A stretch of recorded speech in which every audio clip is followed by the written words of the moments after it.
Hello, everybody, and welcome to the Whatever the I Want podcast, where I, your host, Gaby, get to talk about whatever the I want. And today's episode is going to be about gratitude.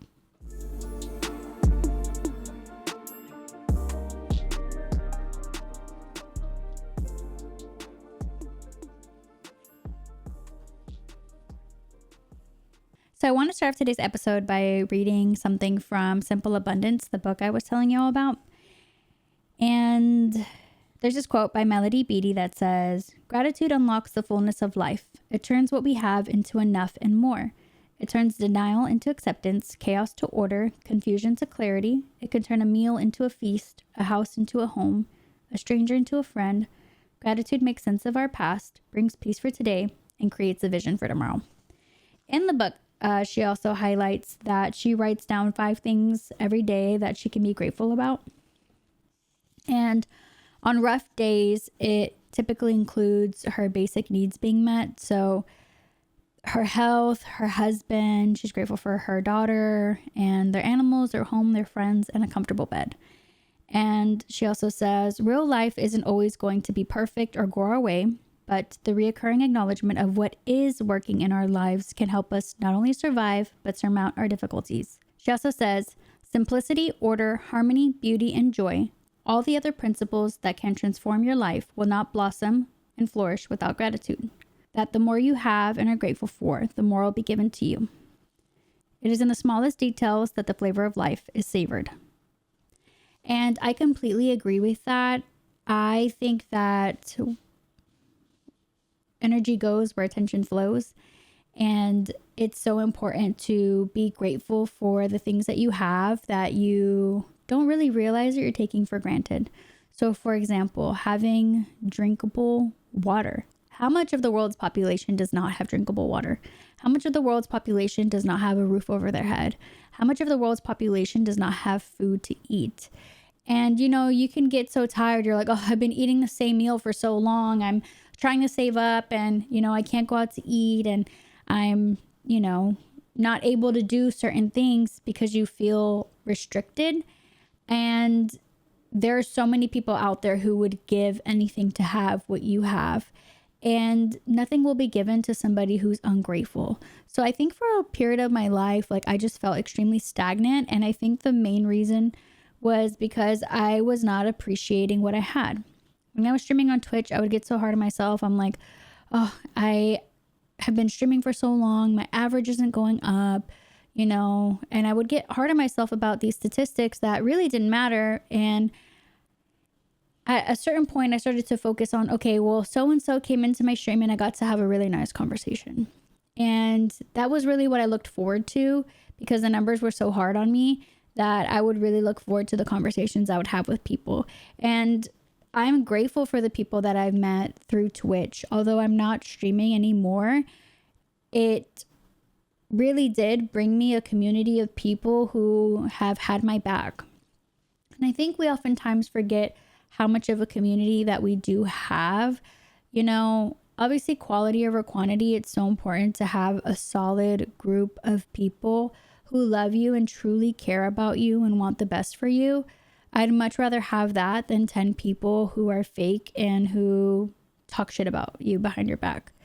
It's so important to surround yourself with people who you feel like you genuinely connect with and can trust.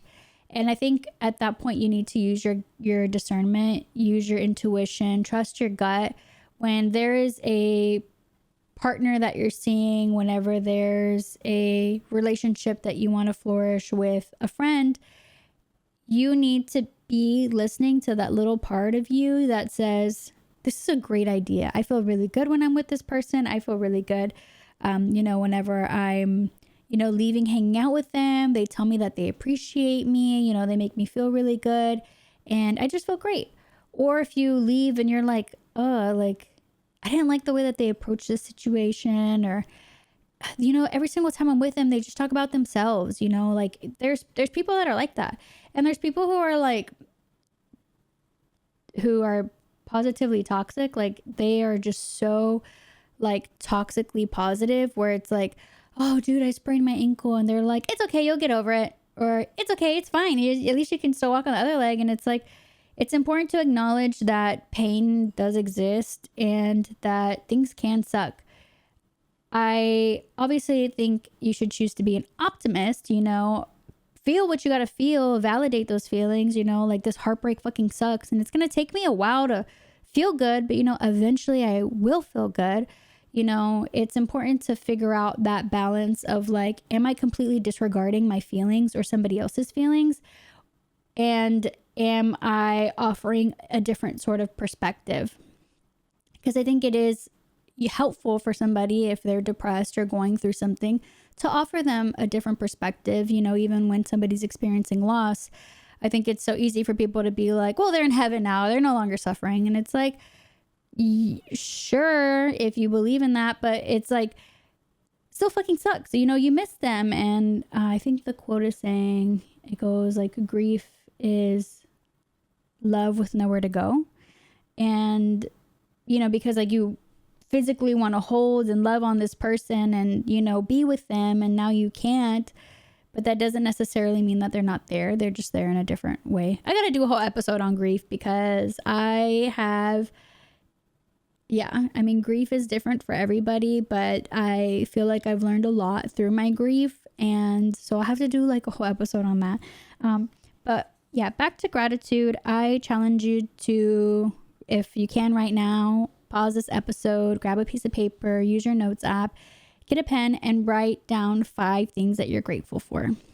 If you're too lazy or you can't get it, it's okay. You can do it after this episode. And, you know, this morning I did the exercise, and it's always about the little things. So honestly, reading this book, I tend to, you know, practice my gratitude. And it's, okay, so this is today's journal entry. Thursday, January 16th, 2025 at 7:41 a.m. A clean space is a clean mind. Start each day with a clear intention and be grateful for all that you have. Today, I am grateful for toothpaste, my healthy body, face wash, water, and a warm, cozy bed. And it's so funny because like I look at this and I'm like, that's all I had done up until that point. I had literally brushed my teeth, washed my face, and started to read. And I was like, because it's kind of been the same, you know, because I do this like whenever I first wake up. So a lot of what I write tends to be things like, you know, the really, really, really, really simple things. I remember one time I cried while washing my hair in the shower, and it was such a like intense feeling. I get a lot of like spiritual downloads, like revelations in the shower, and I got so emotional because I was like, how many people exist in the world that cannot wash their hair? Whether they're not physically able to, they don't have products to be able to do it. Like what a privilege it is to be able to sit here and wash my hair. And I even think about that when it comes to going to the bathroom. You know, like I see older people struggle to go to the bathroom by themselves. And it's like, oh my gosh, like I take that for granted, you know, like it's just something that becomes so normal to you. And that's why you start taking things for granted, is because they just become so normal to you that like it's regular, it's expected. And that's why it's important to spend some time every day acknowledging things that you might overlook. So for example, having food in the fridge, having water to drink, having a warm bed to lay on, having heat in your house, having clothes to wear, having the opportunity to be like, do I want to eat this today or do I want to eat that today? Because some people don't even get to eat point blank period every day. And you have this option of like, do you want chicken or do you want steak? Do you want tofu or do you want, what is it called? Seitan? Is that how you say it? But if people be like, Satan, you eating Satan? I think it's called seitan. So yeah, be grateful for what you have. I actually called my parents and let them know about this podcast, and it was so cute because immediately they were like, where do we follow you? What can we do? How can we help? Like, I'm so proud of you. So this is a journal entry from when I talked to my parents. Saturday, January 11th, 2025, 3:21 p.m. Just got off the phone with my parents and I told them about the podcast, and they said they were proud of me, that it takes a lot of courage to put yourself out there. Ooh, I'm going to cry. To remember my why, if I ever need anything, to reach out. It was really nice, and they told me to have balance.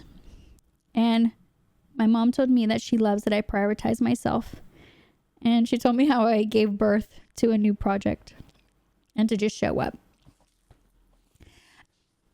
People can change, and I have witnessed my parents change tremendously. I remember when I told them I was going to move to Chicago, they laughed. They literally laughed. I can picture my parents laughing at me in the living room whenever I told them. And for those who don't know, I moved to Chicago whenever I was ending a relationship in Miami. I was living in Coral Gables, and I was like, I can't do this anymore. It was a relationship that had been long over, and I'm not sure why I stayed in it. It was not something I should have stayed in, but I finally decided, like, I just gotta go. I need like space. And the options were find my own place in the South Florida area or move back in with my parents. And I was like, I had this stigma. I don't have it anymore, but I had this stigma about people who lived with their parents. It was like, oh, they're hopeless, that typical, like, they just live in their parents' basement. They live off of their parents, like I had this sort of pride of like, I moved out at 18 and I'm not moving back. And I had moved back temporarily for a few months right after college. And I remember I was so depressed. Like, my dad and mom would clap whenever I would leave the room. They're like, she made it. Yo, hey, how you doing? I haven't seen you in a few days. And I'm like, it would make me cry. I remember there was a point where I had like a panic attack because I was my first like very severe panic attack. And my dad was like, you're not even trying to get a job. You're not even applying. You're not even doing anything. And he just like made me feel so shitty because it felt like I wasn't doing enough. And it's so hard to get a job outside of college. Like, I know my brother, it took him a while to get a job outside of college. And I think people don't talk about that. Like, post-grad depression is so real. You start to feel like lost. Like, what is my purpose? They didn't prepare me for the outside world. Like, I did all I needed to do. I studied and I made my marks and I got my degree and here I am. What the fuck do I do now? And I was very lost, very confused, very sad. And, I've witnessed my parents change so much from, telling me like, no, you can't do that. I don't know if it's just being the oldest daughter, but I've been told a lot by people that, oh my gosh, it's a very emotional episode, that I can't do things. And that really sticks with me, being told, no, you can't. And it's been something that has like weighed on me. I've taken what people have said and I've just absorbed it. And I've convinced myself that I couldn't possibly do these things. Why? Because the people I love most to me, strangers, family members, everybody has an opinion about what I'm doing, and they all don't believe that I can. With the exception of a few people. I've had some family members, specifically like 2 that I can really, really think of, that have always had my back. There's a few, like, I guess like external family members or like broader family. I have my tribe, I do. But for a long time, it felt like I didn't. The 5 people who are really loud telling you, no, you can't do it, are a lot louder than the 1 or 2 people saying like, I believe in you. And it's been such a beautiful thing to watch my parents change. And I've witnessed them grow and change their opinions about things, like even when it comes to sexuality. Like, I've watched my parents change a lot, and I have to do a whole episode about that. This episode is supposed to be about gratitude, and I just want to say that I do feel really grateful to have a support system that encourages me, that, you know, I can hear my dad's voice saying, like, keep going. Like, you got to do what's right for you. And it wasn't like that for a long time. For a very long time, it was not like that. So it's been so nice, especially these past few years. And especially this last year, of my family being more open to my career path. Wow, such an emotional episode. Did not expect for that to happen, but I just want to say thank you to the viewers that have stuck with me from Twitch, from people who have found me because of my TikTok about Belglade, my hometown, to the family members who will constantly tell me that they love me, that they support me, and that they're always here for me. The amount of messages that I've gotten from 75 Hard to even starting this podcast of like, you inspire me, you have given me the courage to do things that I was very afraid of doing. They go a long way. They're not overlooked. I appreciate, and I screenshot every single one. I literally have so many screenshots on my phone of just positive things that people have told me, and those are what get me through the day, because every day is not the same. You know, I didn't expect for today to be an emotional one. I've actually tried filming this episode now. This is the fourth time trying to film it because I would go off on massive tangents, but I guess this is the message that was meant to come out. And it's just about being grateful for what you have and knowing that it's okay to be vulnerable. And I challenge you to sit with your loved ones and to tell them that you are proud of them, to tell them that you believe in them, and to continuously show them. I have a cousin who's always been really supportive, and her younger daughter, you know, told her like, I want to be a YouTuber. And you know, she's maybe like 8 or 9 now. And as a mom, she made her a YouTube channel and would record videos of her doing her makeup and things like that. And that's the kind of support that I wish that I had when I was younger.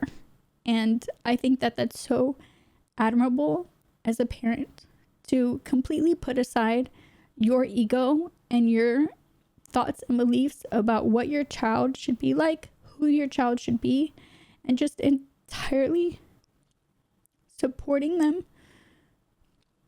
for who they are and who they want to be. Because I have wanted to do content creation for as early as I can remember. And here I am, 27 years old, still doing the same damn thing, just in a different way, you know, because you kind of grow through all this. You know, you're not the same person you were 5 years ago. At least I hope not.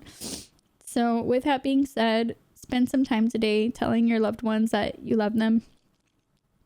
Write down some things that you're grateful for, and pray before you eat, y'all. Not everybody gets to eat, and it doesn't have to be something long. Just say like, hey, I'm ready for this rice and beans. Thank you. You know? So yeah, hope you have a beautiful day. Know that you are so loved. Know that you are so worthy. And if you haven't heard it today, I am proud of you. I see you working hard. I see you getting up every day and trying your best. And that's all that matters. Love you all. Bye.